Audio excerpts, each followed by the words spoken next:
AP తీరానికి మొంధ తీవ్ర తుఫాను అత్యంత సమీపంలోకి వచ్చింది. ఈ రాత్రి 8:30 తీరాన్ని తాకవచ్చంటూ వాతావరణ శాఖ హెచ్చరికలు జారీ చేసింది.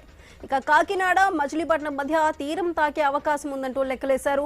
కోనసీమ జిల్లాపై తీవ్ర ప్రభావం చూపనుంది ఈ మోంధ తుఫాన్. అయితే పూర్తిగా తీరాన్ని దాటేందుకు 2 గంటల సమయం పట్టే అవకాశం ఉంది. ఆ సమయంలో 90 నుంచి 110 కిలోమీటర్ల వేగంతో రాకాసి గాలులు వీస్తాయని చెబుతున్నారు అధికారులు.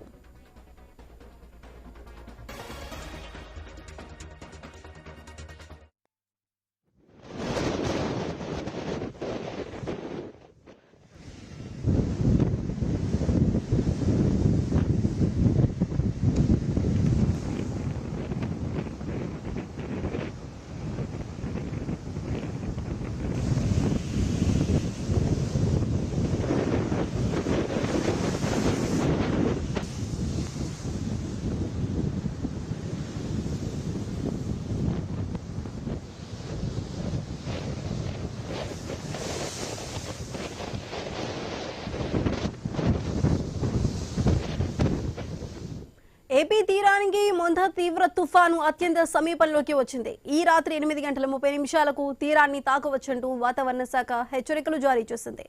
కాకినాడ మచిలీపట్నం మధ్య తీరం తాకే అవకాశం ఉందంటూ లెక్కలేస్తున్నారు. అయితే కోనసీమ జిల్లాపై ఈ తుఫాను తీవ్ర ప్రభావం చూపబోతుంది. పూర్తిగా తీరాన్ని దాటేందుకు 2 గంటల సమయం పట్టే అవకాశం ఉంటుంది. ఆ సమయంలో 90 నుంచి 110 కిలోమీటర్ల వేగంతో రాకాసి గాలులు వీస్తాయంటూ అధికారులు చెబుతున్నారు.